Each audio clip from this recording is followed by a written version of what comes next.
안녕하세요. 조청현입니다. 1월 14일 금요일 스토리가 있는 유럽 역사문학 여행 시작하도록 하겠습니다. 예, 바쁘게 달려오니까 벌써 종강이네요.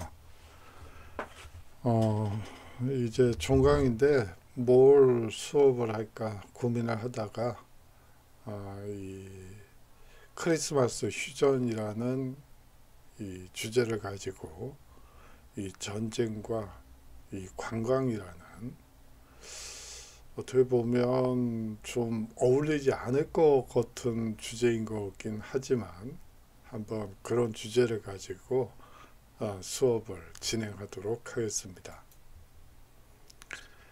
예, 이 폐허된 이 프랑스의 도시를 어느 독일군이 유유히 걸어 나오고 있는 모습이 담긴 사진이 있어서 한번 가지고 왔고요. 이 전쟁이 얼마나 이 뼈아픈 것인지를 잘 보여주는 그림인 것 같아서요. 그리고 이 옆에 사진은 이게 독일군이고요. 이쪽이 영국군인데요. 독일군이 영국군 병사한테 불을 붙여주고 있는, 담뱃불을 붙여주고 있는 모습입니다. 긴박한 전쟁 상황에서 어떻게 이런 일이 벌어질 수 있었을까요? 바로 그 부분에 대해서 수업을 해보도록 하겠습니다. 오늘 강의는요, 제1차 세계대전과 이 제1차 세계대전을 상징하는 말 중에 하나가 바로 참호전입니다. 예, 여러분들이 6.25 전쟁과 관련된 여러 6.25 전쟁이라고도 하고 한국 전쟁이라고 얘기하는 분들도 있는데 제가 봤을 땐 6.25 동란이 더 우리한테 맞는 말이 아닌가라는 개인적인 생각이 듭니다. 왜냐하면요, 한국전쟁이라는 것은 외국인들이 코리안 워라고 얘기를 하죠. 그거는 어디까지나 외국의 시선에서 6.25 전쟁을 봤을 땐 그 한국에서 일어난 전쟁 이렇게 얘기를 하는 거죠. 하지만 우리한테는 역시 6.25 전쟁이 훨씬 더 맞는 이 표현이 아닌가 하는 생각도 듭니다. 이 참호전은요, 이 6.25 전쟁에서 여러분들이 이 영화나 드라마를 통해서 많이 보신 것처럼 이 참호를 파고 이제 전쟁을 하는 것이죠. 이 인명피해가 엄청나게 많았습니다. 거기에 대해서는 이제 강의 중에 말씀을 드릴 거고요. 다음으로 크리스마스 휴전에 대해서 살펴보도록 하죠. 예, 사실상 제1차 세계대전은요, 현대과학이 총동원된 전쟁이었다고 보는 게 맞습니다. 물론 지금 현대 무기와 비교를 한다면 이 재래식 무기에 지나지 않지만 그 당시에는 최신 과학 성과가 총동원된 전쟁이었다라고 볼 수가 있겠죠. 탱크부터 기관총 그리고 잠수함 뿐만이 아니고 비행기까지 이 모든 이 과학의 총알들이 집결된 전쟁터였다라고 보는 게 맞습니다. 심지어는 독가스를 이용해서 독가스 전도 전개됐었죠. 이 참호전의 등장으로 변화된 전쟁 양상에 대해서도 살펴보고요. 마지막으로 그럼에도 불구하고 크리스마스 휴전이 있었는데요. 1914년 제2차 세계대전이 일어난 바로 그 해에 크리스마스에 휴전이 있게 되는데 이거는 상부와는 상관없이 군부와는 상관없이 사병들 사이에 휴전이 일어나게 됩니다. 그것이 가지는 의의에 대해서도 한번 얘기해 보도록 하죠. 예, 이 참호전 중에 이제 병사들이 휴식을 취하면서 종군 기자들에게 포즈를 취하고 있는 모습입니다. 뭐 웃는 병사도 있고 뭐 담배를 피면서 여유를 즐기는 그런 군인들도 있지만, 이 참호전이라는 것은 상당히 힘들죠. 이 밑에 이 흙은 거의 이 물웅덩이라고 보시면 됩니다. 이 여름에는 모르겠지만, 뭐 여름에도 힘들지만 특히 겨울에는 이 젖은 군화 때문에 동상에 걸린 이 군인들도 상당히 많았고, 이 또 부상자들도 상당히 많았어요. 먼저 이 참호에서의 군사들의 삶에 대해서 살펴보도록 하죠. 이 참호는요, 이 길고 깊은 도랑이라고 보시면 됩니다. 군대 갔다 오신 분들은, 특히 육군을 갔다 오신 분들은 잘 알고 계시겠지만, 그야말로 이 삽질을 그냥 끊임없이 해서 이 길고 넓고 깊은 도랑을 파서 그곳에 몸을 엄폐하는 장소라고 보시면 되겠죠. 제1차 세계대전과 관련이 깊은 방어수단이라고 볼 수가 있고요. 하지만 이 참호전의 결과는 매우 처참했습니다. 이 쏨 전투라고 있었습니다. 이 영국군이 프랑스 이 제1차 세계대전에 처음으로 이 대규모 병력을 파병해서 프랑스의 쏨 지역에서 처음 참호전을 벌이게 되는데요. 이 하루에 영국군 전사자만 6만 명에 이르렀습니다. 이 6만이라고 하면 6개 사단이 전멸을 당했다고 보시면 되는데요. 하루 만에 그렇게 많은 인명피해가 나올 수밖에 없었던 것이죠. 참호전이라는 것은 사실상 사거리 내에 참호를 파고 이제 포격을 가합니다. 상대방 이 진지에, 그리고 참호에 포격을 가하죠.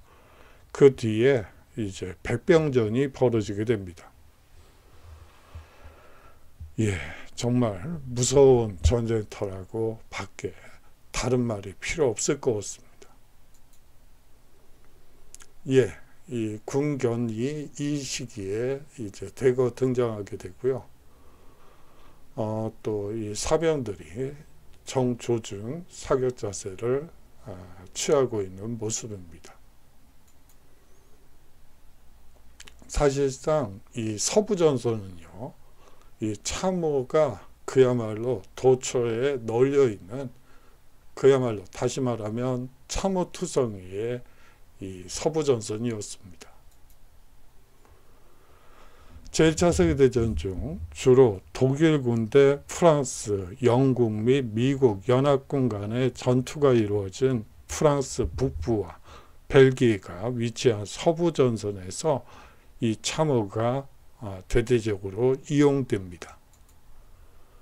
참호는요, 제1차 세계대전에서 갑자기 등장한 신기술은 아니었어요. 사실 성을 둘러싸고 있는 해자에 대한, 이 해자라는 것은 우리나라 성곽에서도 많이 볼 수가 있습니다. 성에 직접 다가오지 못하게 하기 위해서 보통 물웅덩이를 만들죠. 연못을 만든다든지 그런 식으로 해서 적이 쉽게 이 성에 도달하지 못하도록 대비한 방어 수단이라고 볼 수도 있죠. 참호는 포와 총기의 보급으로 현대전의 중요한 방어 수단이 됩니다. 이 제1차 세계대전 때부터요, 이 화학정과 독가스가 널리 이용되었기 때문에 정면이 막혀 있는 참호 덕분에 이 군인들은 방독면을 쓸 수 있는 시간적 여유를 가질 수 있어 아주 유용하게 활용되었습니다. 예, 방독면을 쓰고 기관총을 조준하고 있는 병사의 모습입니다. 이 제1차 세계대전에서 이 독일군에 의한 독가스전이 이제 일반화되면서 이 방독면을 낀 병사들이 이 기관총을 준비하고 있는 모습이죠. 예, 이 독가스는요, 군인들에게만 위독하게 만드는 것이 아니고, 이 군견도 이제 독가스에 노출이 되면 죽게 되죠. 그렇기 때문에 이 군견에게도 이 방독면을 끼운 모습이 있어서, 씌운 모습이 있어서 한번 가지고 와 봤습니다. 이 엄청난 사상자를 낸 참호전에 대해서 살펴보도록 하죠. 제1차 세계대전 당시 부대는 검을 소총에 매달고 조준 사격 자세로 참호에서 공격과 방어를 하게 됩니다. 일직선상으로 펼쳐진 그리고 유효 사거리 내에 적의 참호를 향해 돌격을 하죠. 물론 처음부터 돌격을 하는 건 아니고요. 이제 포격을 하고 난 뒤에 혹은 비행기가 기총 소사를 하고 난 후에 이제 이 적의 참호를 향해 돌격을 하게 됩니다. 이런 방식은요, 효과는 없고 대량 사상자만 속출시키는 전쟁 양상을 낳게 되고, 뭐 저번 파리 편에서 말씀드렸다시피 사실상 엄청난 인명피해를 가져오게 됩니다. 전력 손실을 보게 되죠. 이 제1차 세계대전 이후에 프랑스 통계를 보니까요, 사실상 20대 젊은이들의 이 절반이 전쟁터에서 전사를 합니다. 절반은 죽었고요. 이 나머지 절반 중에 또 그 절반이 사실상 부상병들이에요. 다시 말하면 경제활동을 제대로 영위할 수 없는 불구가 되었다고 볼 수가 있겠죠. 근데 이제 결국은 4분의 1만 이제 육체가 정상적인 상태에서 전역을 하게 되는데요. 그들도 이 참호 옆에서 죽어가는 병사들, 그리고 매일 계속되는 폭격과 이 폭격으로 인해서 이 정신적 후유증이 상당히 컸습니다. 그래서 사실상 20대들은 이 당시 이 제1차 세계대전 당시의 20대들은 이 정상적인 경제활동을 할 수 있는 이 남성의 숫자가 없었다고 보시면 될 것 같아요. 그 정도로 이 참혹한 전쟁이었다고 볼 수가 있겠죠. 참호전은 밤중에 시작됩니다. 대개 포병의 엄호 사격 지원이 있고요. 경우에 따라서는 항공대에 의한 이 엄호 폭격이 있게 됩니다. 독일군은 연합군의 참호 중 가장 취약한 곳에 고도로 훈련된 병사를 보내어 공격하기도 하죠. 이 참호전의 잔인함은 1916년 프랑스 솜 전투에서 이 영국군은 전투 첫날 무려 6만 명의 사상자를 낸 점에서도 잘 드러납니다. 이 질병과 쉘 쇼크가 만연했었죠. 이 참호의 비위생적인 환경 속에서 이 다닥다닥 붙어 싸우면서 이질, 콜레라, 장티푸스와 같은 전염병이 빠르게 퍼지게 됩니다. 이질, 콜레라, 장티푸스 같은 전염병은요, 지금은 백신이 개발돼서 이 항체가 만들어지기 때문에 사실상 주사만 맞으면 이 백신 주사만 맞으면 이 극복이 되는 전염병이지만 당시에는 일반 사병들에게까지 이 이지, 콜레라, 장티푸스 이 백신 주사를 맞추지 못했기 때문에 이 전염병이 횡행할 수밖에 없었어요. 그래요. 뭐 요새 콜레라래요. 코로나 백신이 만들어졌다고 하는데 이게 항체가 안 만들어지나 봐요. 뭐 계속 맞으라고 하네요. 아니 그러면 변이 될 때마다, 변이는 계속 될 텐데 변이 될 때마다 한 방씩 맞아야 된다는 얘기인데 이게 백신이 아닌 거죠? 항체가 안 만들어지면 백신이 아닌 거 아닌가요? 좀 비상식적인, 제가 아는 상식선에서는 백신이라는 것은 항체를 만들어서 그 전염병이 더 이상 돌지 못하게 하는 건데, 요새 백신들은 이 코로나 백신은 항체가 안 만들어지나 봐요. 그러면 그건 백신이 아닌 건데 이게 무슨 얘기인지 잘 모르겠습니다. 제가 잘못 생각하는 건가요? 제가 배운 건 항체가 만들어져서 병에 절대 걸리지 않는 거고, 저도 어렸을 때 콜레라 백신, 장티푸스 백신 다 맞아봤지만 그 이후에 콜레라나 장티푸스를 한 번도 경험해 본 적이 없죠. 뭐 천연도 다 맞아봤지만 뭐 맞은 다음에 이 콜레라나 천연두에 걸렸다는 친구들을 본 적이 없어요. 그런데 이 코로나 백신은 왜 이러죠?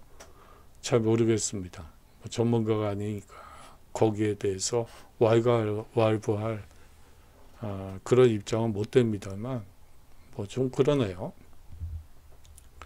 거의 매일 계속되는 폭격과 오랜 기간 참호에 갇혀 있기 때문에 거기다가 주위에서 전우들이 죽어가는 모습을 보면서 많은 병사들이 이 외상 후 스트레스 장애로 알려진 쉘쇼크에 시달리게 됩니다. 이러한 모든 요인 때문에 제1차 세계대전이 역사상 최대의 전사자를 낸 전쟁이 된 것이죠. 참전 군인 중 약 10%가 사망하고요. 이전엔 전염병으로 죽은 군인이 더 많았지만 이 제1차 세계대전에서는 전쟁터에서 적의 총이나 이 무기로 죽은 병사들의 숫자가 전염병으로 죽은 이 군인들보다 훨씬 더 많게 됩니다. 예, 영국군과 독일군이 서로 만나서 대화를 나누고 있는 아주 야릇한 그림입니다. 예, 그야말로 크리스마스 파티가 열린 전쟁터로 변해버리죠. 예, 전쟁터에서 어떻게 크리스마스 파티가 열리는지 여러분들이 의아해 하실 수도 있는데요.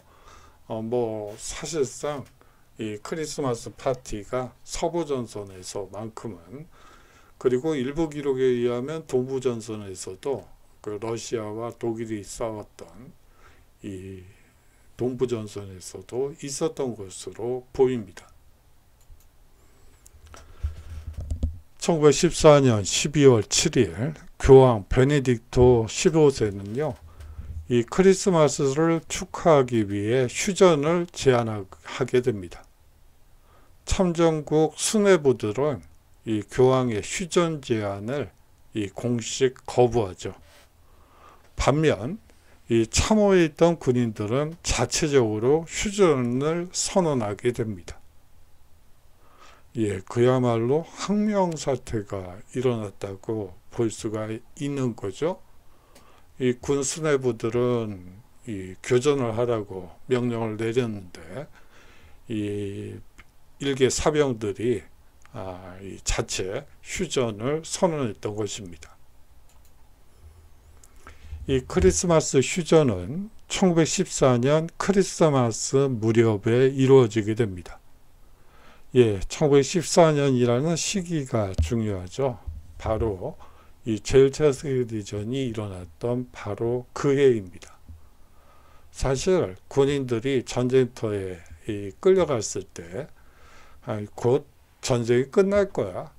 그러면서 그리고 뭐 잠시 이 생업을 뒤로 하고 학업을 뒤로 하고 이 잠시 전쟁터에 갔다가 돌아올 거야.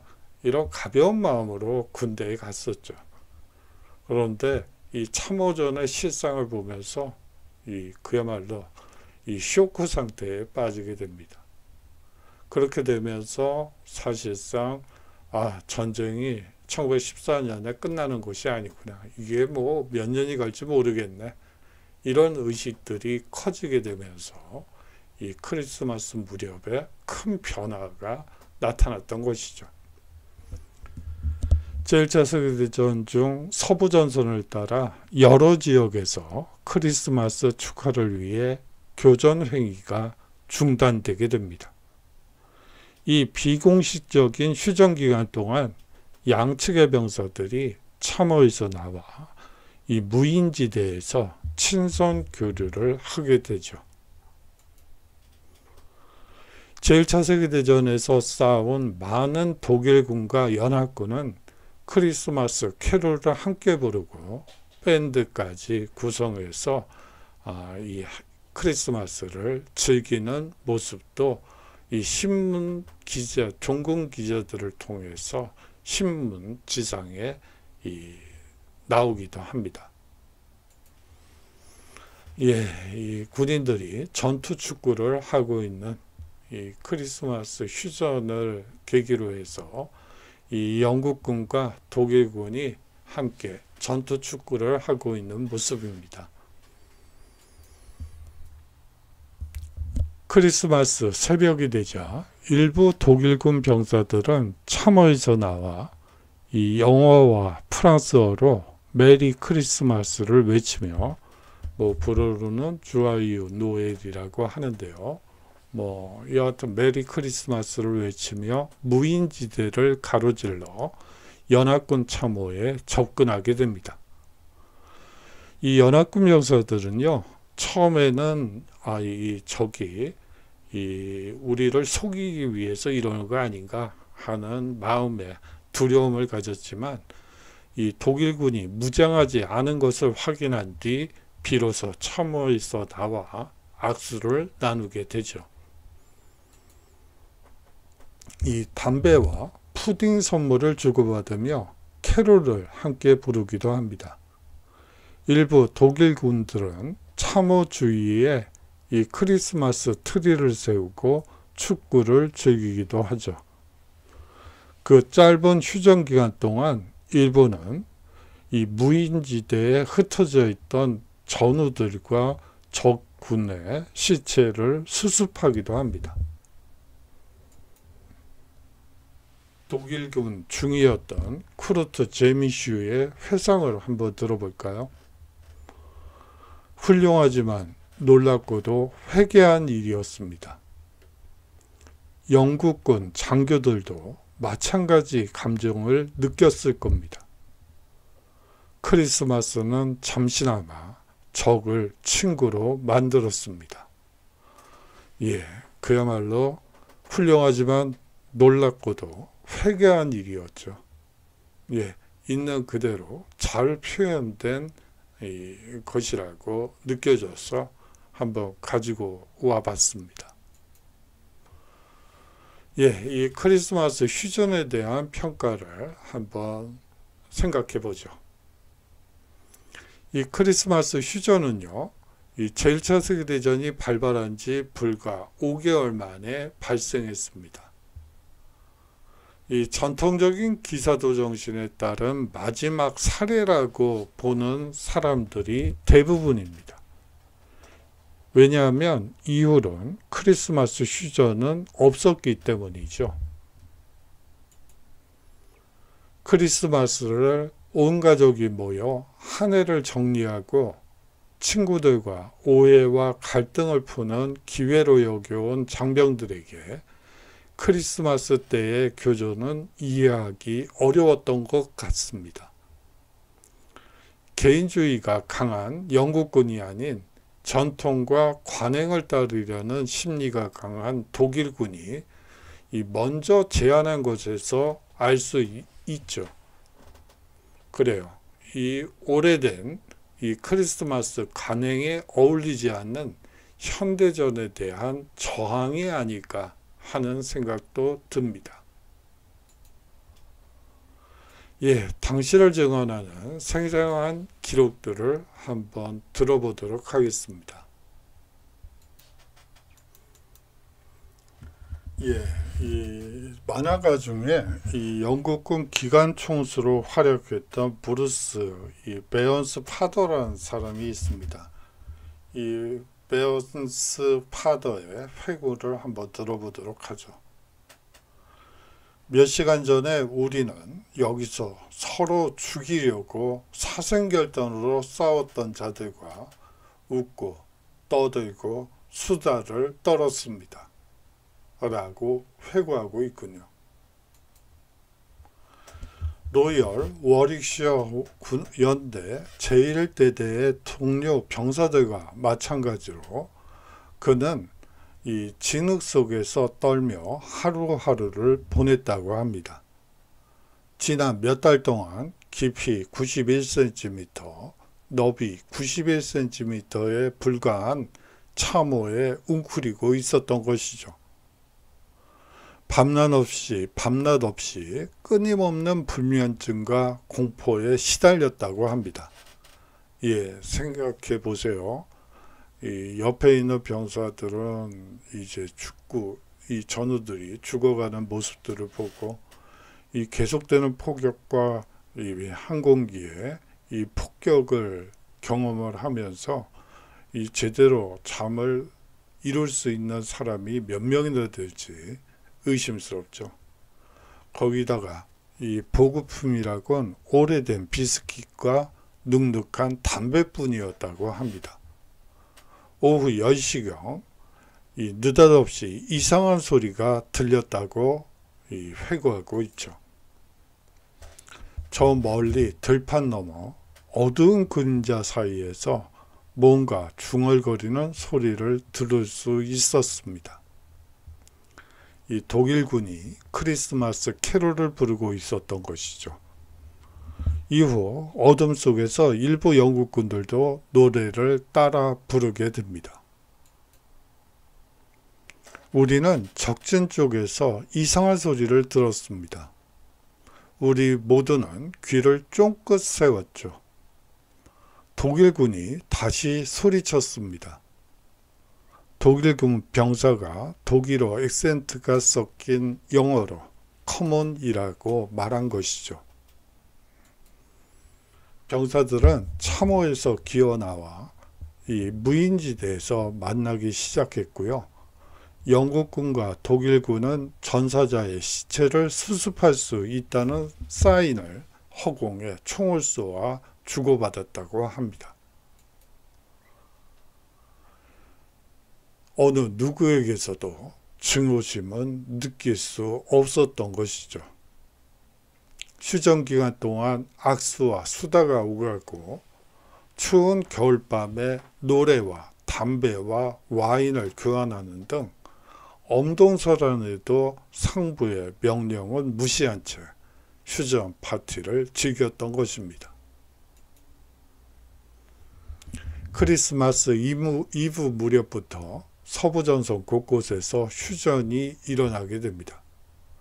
이 동부전선에서는요, 며칠 동안 휴전이 이루어진 경우도 있었던 것으로 기록에 남아있죠.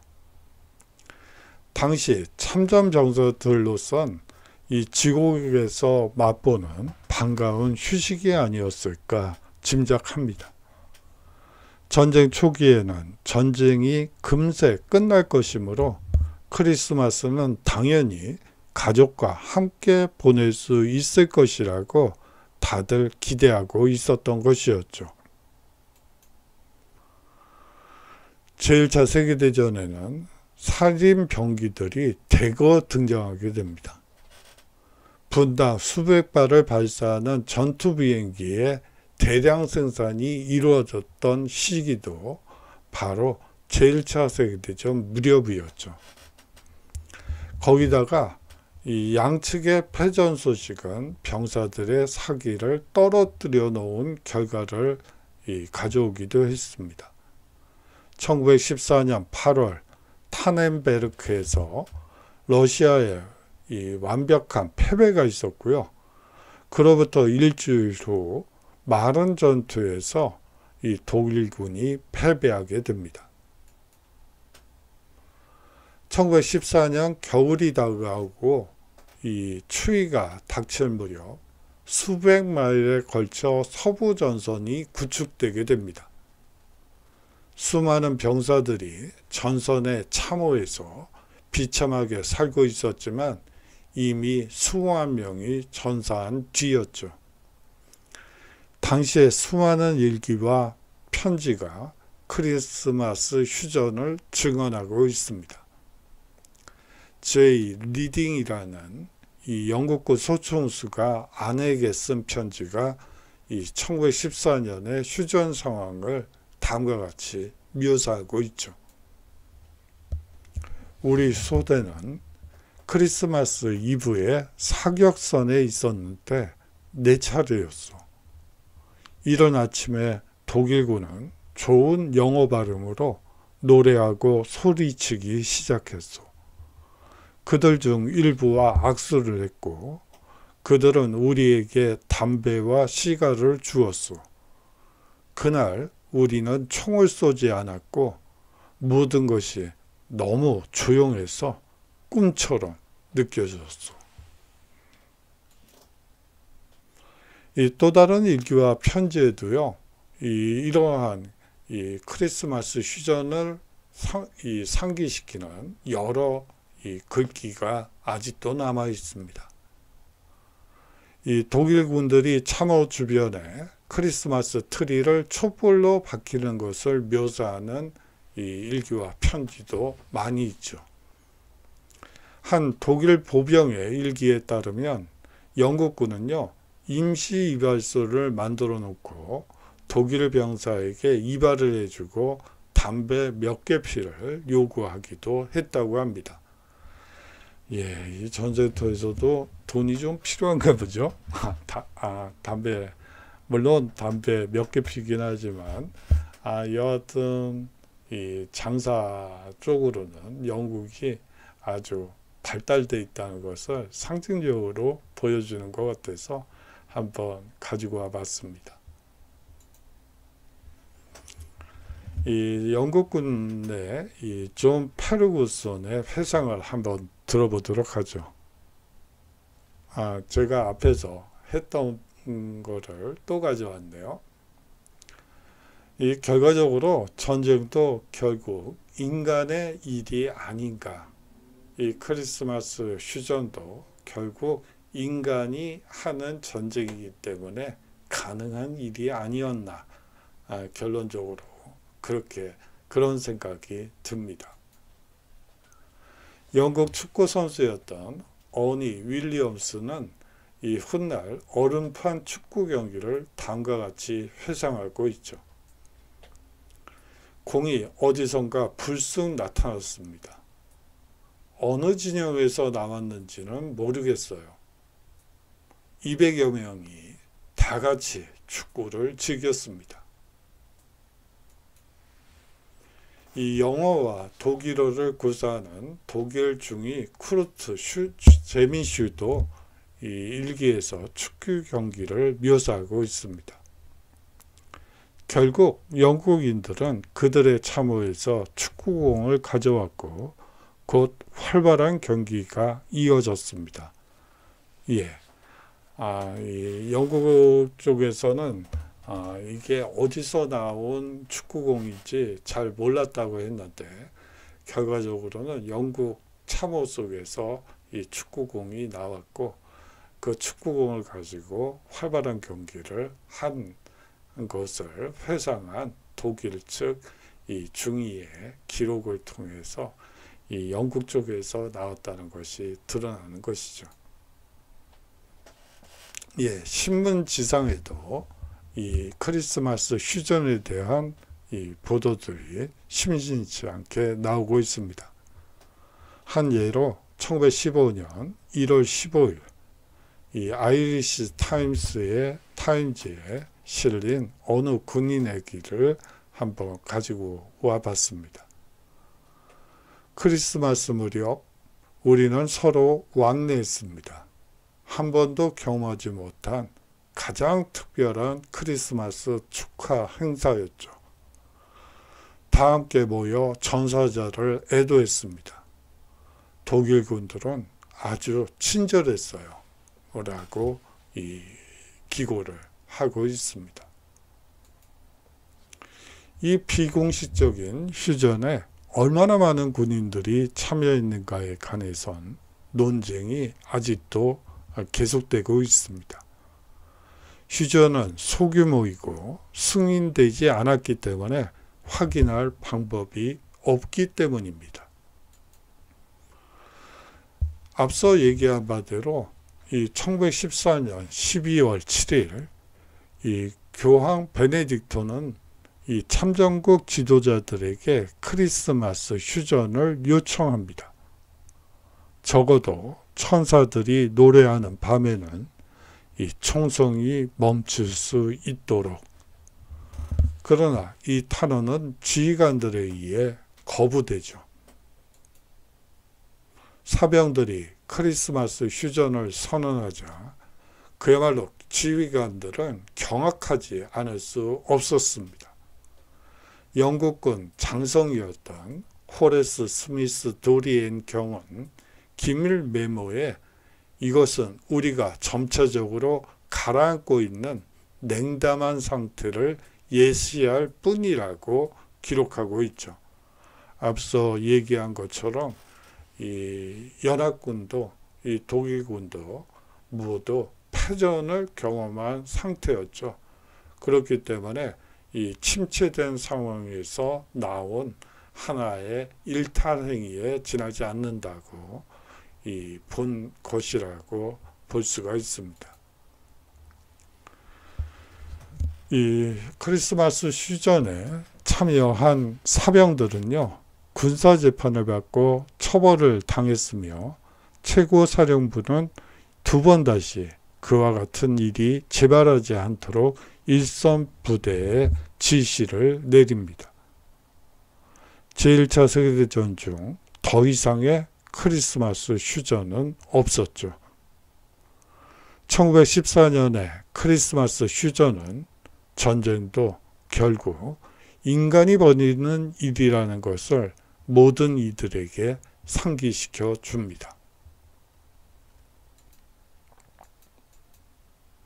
예, 오늘의 과제를 여러분들께 말씀드리기 전에요. 이제 종강이고요. 그런데요, 이제 평가를 해야지 되는데, 제가 이 오리엔테이션 강의에서 말씀드린 것처럼 그 중간고사 대체 과제를 여러분들께 말씀드렸습니다. 그것을 한 30% 반영을 하고요. 그 다음에 이 주차 과제들, 1차 과제들을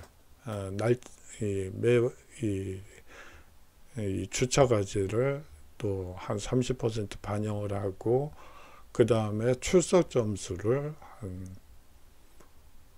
죄송합니다.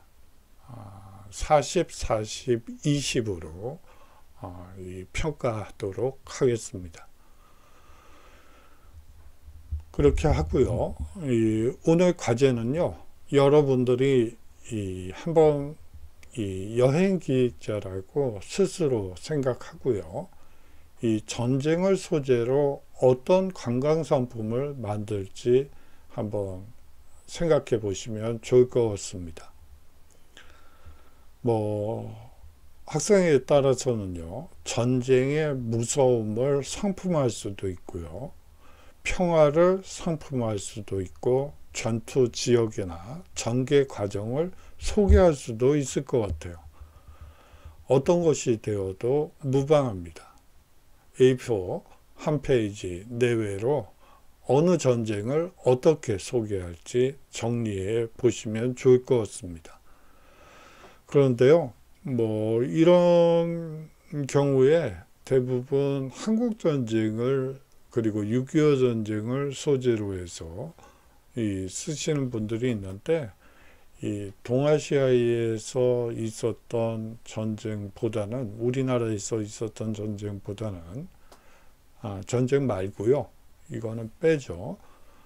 이 유럽에서 있었던 전쟁을 소재로 해서 어떤 관광 상품을 만들어낼 수 있을지 한번, 그리고 어떻게 소개할지 한번 제출해 주시면 좋을 것 같습니다. 예, 여기까지 따라와 주셔서 감사하고요.